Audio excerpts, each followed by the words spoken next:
First, before we begin, I'm going to have you guys learn how to install some VST or Virtual Studio plugins into your audio editing software. So I will be bringing these into class, so I will make these available for you, whether you're on a Mac or a PC, as they exist on both. You're going to open it up, just double click on it. It'll open up this. And then you're going to go click next. You're going to agree, click next. And then here, for what we're doing, I want you to uninstall. You're going to click this. You're going to unclick this. If you're on a Mac, you can leave this here. If you're on a PC, ignore it. And on a PC, there might be one called a different BIN or DirectX plugin as well. But you do want to have VSTs. So we want to have VSTs, and on a Mac you can choose AU, and on a PC you can choose DivX or .bin if they have it available. The next part here, you're going to go and you're going to individually select each one of these from the free effects area. You're not going to necessarily need all of these, but these effects here will come into some use. Some of them are far superior to what is already installed in OceanAudio. And then you're just going to go here and click install. You just click exit there after you install it. And then from there, you're going to go and you're going to activate it. So now you're going to open up OceanAudio, and you'll have to do something similar in Audacity as well. And then you're going to go to your VSTs. It might actually show you a little prompt that says newest VSTs found. You can click on that. Sometimes it'll open up this screen. If it doesn't, you're going to go up to effects and you can go to plugin settings. But here, as you see, I have a lot of different effects on my system. We just want to activate the Melda productions. So you're going to individually click those, click them one after another, and it will go and load them into the program. But just to let you know, although this is tedious, when you're done, you're going to have to quit the program and relaunch it for it to work. So as soon as you're done that, quit the program and then open the program again. So you're going to go to File and you're going to quit it, or you're going to go to OceanAudio and you're going to quit it. And you can also just press the Apple Command key and Q to quit, or on a PC, the Control key, the CTRL key, and you can just quit it. Now, we're going to reopen OceanAudio and we're going to go up here. And like I said before, if you don't see that little thing that popped up here for plugins, you can go to Plugin Preferences and you'll see them here. And you see it says Required Restart. Audio Units is a Mac-only format, and now that we have that here set up correctly, and we have those plugins set up correctly, you'll notice now that we have VST plugins. Can't do anything with them unless you have some audio. So now we're going to open up some audio. And I am going to, let's open up Versal. Now we're going to play this. You know, I haven't been a duo with anyone else before. I've been knowing you. So this is pretty good leveled audio. Let's just pretend it started at really bad levels. So we're just going to lower it drastically. And we've already gone over this in class, but let's begin with what functions are up here in the effects area. And in the effects area, you see you have amplitude, filter, equalization, delay, dynamics processing, time and pitch, noise reduction, specials. But now that you have VSTs installed, and you won't have the Focusrite, that's something exclusive to my system, but you will have the Melda productions. And in here, you have a variety of additional effects that go beyond what this can do by itself. So these will be useful. Partially, the built-in dynamics processor, the compressor, and the expander, and the limiter introduce a noise that doesn't make it optimal. Now, Macs have, if you're doing this on a Mac, The program should automatically recognize that you have built-in Mac effects. PCs don't have this, so Macs will automatically have this as well. PCs will not, and that's why I had you guys install this. Now, we're going to get into different effects, including compression soon, but I'm going to show you the difference between these two. This is the one that we just downloaded. It says, is it free, but they want you to upgrade. And this will stay here no matter what until you decide to upgrade, but it works without having to pay for it, and that's the way it's made. If you do upgrade it, it'll get more features, so on and so forth, but you will never need to do that. So let's go back to the main things here. Here, up on the top, we have waveform view, we have spectrogram view, and we have waveform and spectrogram view. Now, spectrogram, this right here, is a colored representation of the intensity of different frequencies, treble, bass, so on and so forth, of what is in any portion of sound. So when we do side by side, you'll see here there's a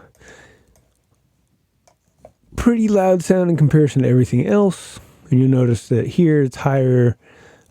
This right here, which is more dense. See this density right here? It is bolder in this area here and a little bit in here. But then when you go on a little bit more, where you notice the waveform is actually more spread apart, that is usually a representation of a bass signal. So it has a lot of bass, a little bit too much bass, if you notice, in this area right here.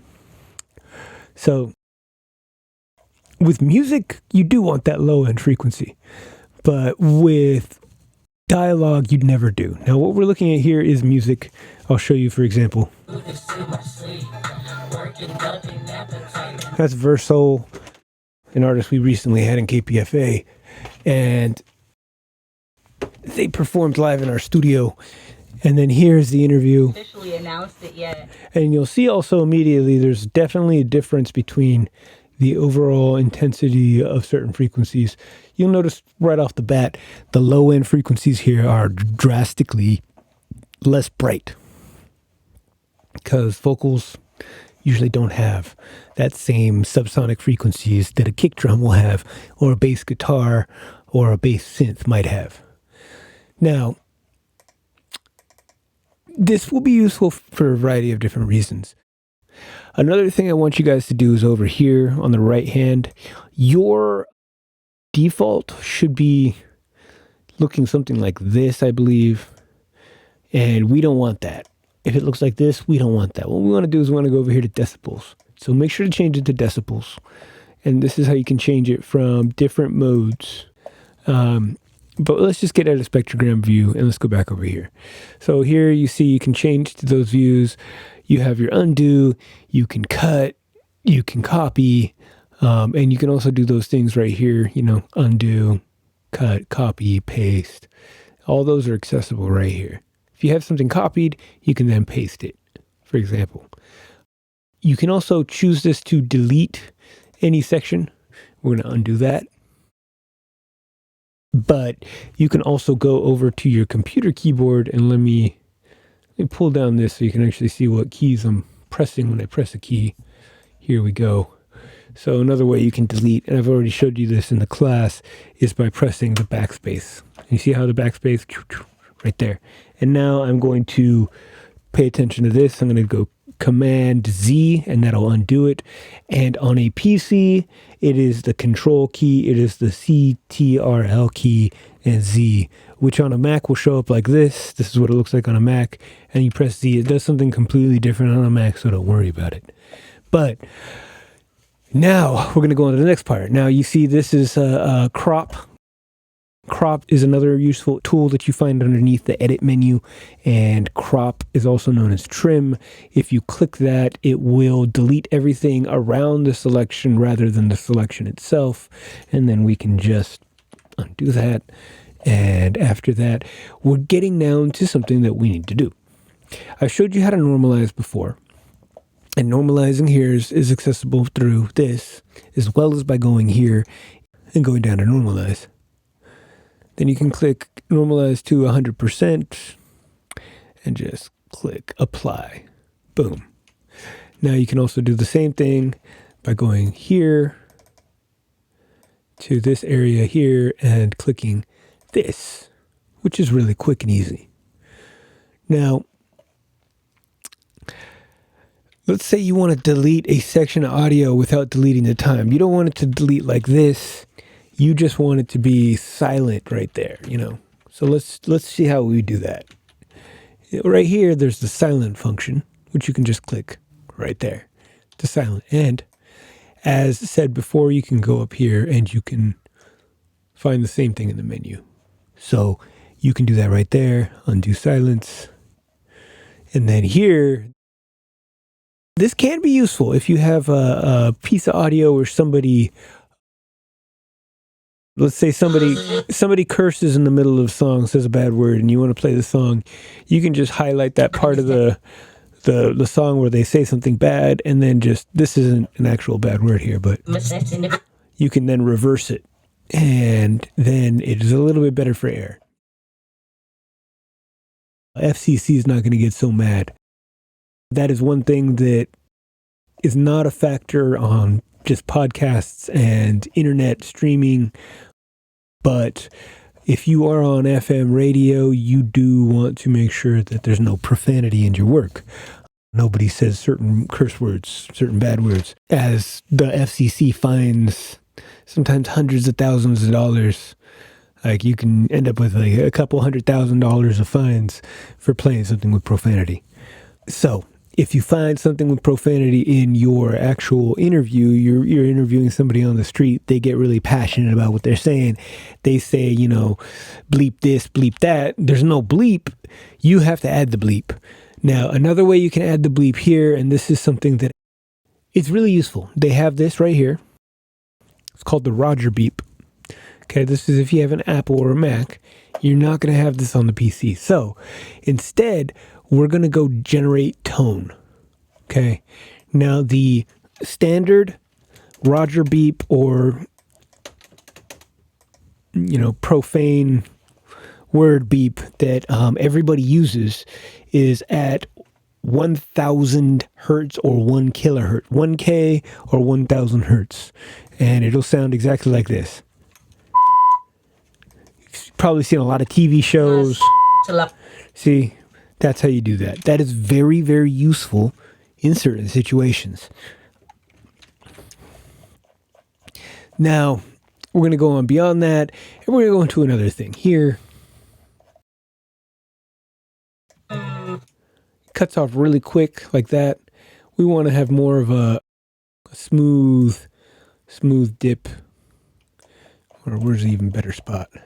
See if this is a good one. There's one of these where the music just kind of drops off abruptly. See, here we go. Yeah, see? It's a hard cut. You don't want to cut like this when you cut audio. You want it to be smooth. Best way to make it smooth is to use these. These right here, this fades it out. Okay, and if you see a little weird artifact like what we saw right there, zoom in and out and see if it's still there. If it comes back, undo what you just did and zoom in a little bit more and then move this just a little bit like a hair over in the direction of the fade. This is the fade out. Okay, this is fade in, this is fade out. You can find fade in and fade out up in this area as well under Amplitude, fade in, fade out. Crossfade is also really useful. We'll get into that later. That is if you want to crossfade two elements of audio. Now, 94. Now it fades out pretty smoothly. Fade in does the exact same thing, but you can only apply it pretty much at the beginning. So, for example, let's have this fade in rather than just be abrupt start. So fade in like this would be. Wake me up when this is done. And now I'm going to go edit undo. And see, it just gives it a little bit more smooth transition. Fade in, fade out is also a good way to have two songs or something fade into each other. Background or ambience noise. It has a lot of different uses. You'll be using that a lot. And there's also ways you can use it to make an abrupt cut that doesn't sound natural, like you cut off somebody who was running a bunch of words together that were talking really fast, they don't have any gaps or anything, and you just cut it. And when you cut it, it ends up sounding something like... Let's try this. This is a good example. So I'm going to go here. I'm going to make it silent so you can hear. This is like a... It's like really, really abrupt. She's saying you, but if you add a little bit of fade at the beginning, it's more natural. It almost sounds digital when it's abrupt like that, or computerized in a certain way, and you want to avoid that. I've been knowing you. So that's perfect example of a good use for a fade. Another thing is coming naturally in. So let's say we want to have. She's saying naturally in. Naturally in. We just want her to say naturally. Let's just say that. So let's show you an example. Really abrupt. There's even a little pop at the end. You hear that? So we don't want that. So go over here, fade out. You might even need to fade out a little bit more. Naturally. And if you do it right, it won't sound weird. But as you see, it's not necessarily that easy to do it right. Sometimes there's a little bit of a... you got to play around with it a little bit and see if you can get it to sound right. Really abrupt, but there's no more pop. Sometimes that's what you have to work with. Been a duo with it. And if you do it really close like this, let's say. Been a duo with it. Been a duo with anyone else. Naturally, been a duo with it. Now, you might not actually, somebody with a trained ear might notice there's an edit there, but your average listener might not notice. In that situation, sometimes when people are running words together, the fade in and fade out will be a lifesaver, and it can make terrible edited audio sound more natural. So that's really, really useful. Now, the next part, it's just a simple gain tool.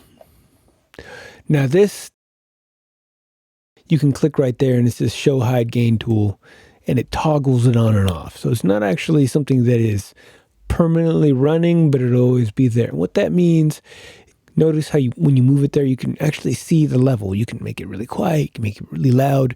It is another way to boost volume. Let's say you did the normalization and everything's good, but there's still a part that's really, really quiet and you want to make it sound right. You can just go to this toggle. If it's off, toggle it on, and then you can just kind of go like this and like this. Another way you can access this is you actually just do it this way, and this is how it is in most programs. You go to gain, and then you choose the gain you want to set it to. But it's set to a percentage. So what it's going to do is it's going to set everything. If you go here, it's going to be 99% of what it is there. If you boost it here, it's going to be 110 or 111, whatever you set it at, of what it is here. So we set it to that. It goes like that. Now, we're working with stereo audio. There's another function it has that you're not actually going to see in mono audio. But if you unlock the channels, you can do something like this, making this side really loud and this side really quiet. There's uses for that, but really you're not going to be using it right now. That is maybe if you're making like an audio commercial and you want to make it sound like a car's driving, by, or somebody's talking on one side of you and somebody's talking on the other side. That's something that you'll see in film, you'll see in video games. You won't necessarily see in radio. The next things we can look at over here are fade in, where you can see how something's going to look before it actually does. See? So visual fade, you can see how your fade is going to look and you can adjust it here. Not all programs have stuff like this built in. For example, GarageBand does not. So you won't be able to do this with GarageBand, but you can do this with more professional programs like Adobe Audition, or it's convoluted, but you can also do it in Cubase. Pro Tools already has these functions, but GarageBand does not. So you're not going to be able to do this with GarageBand. And you see, even though it's supposed to go, look up on the area up here, I just want you to pay attention to this area right here while I move this.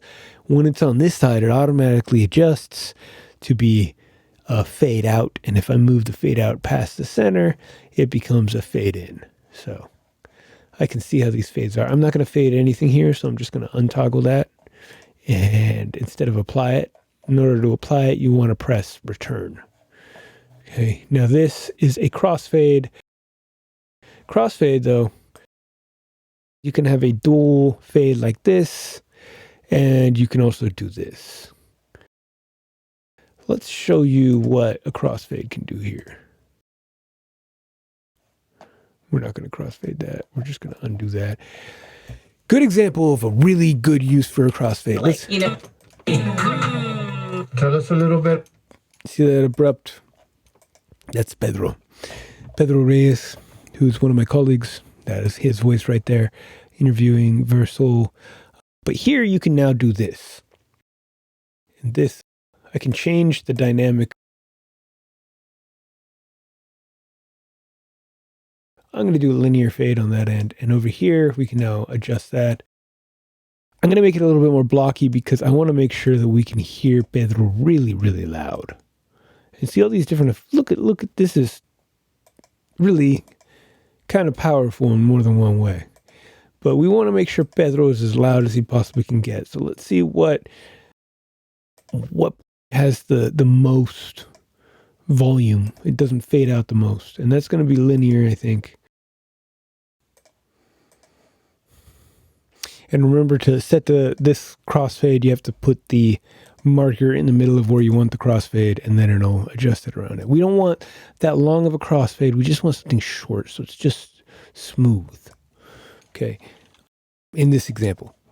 Tell us a little bit of... And if it doesn't sound right, a little bit more. Tell us a little bit about this duo. It flows a little bit better there. A little bit about... It's a little bit smoother. It just sounds better when you're listening. It's just smoother. So that's really useful.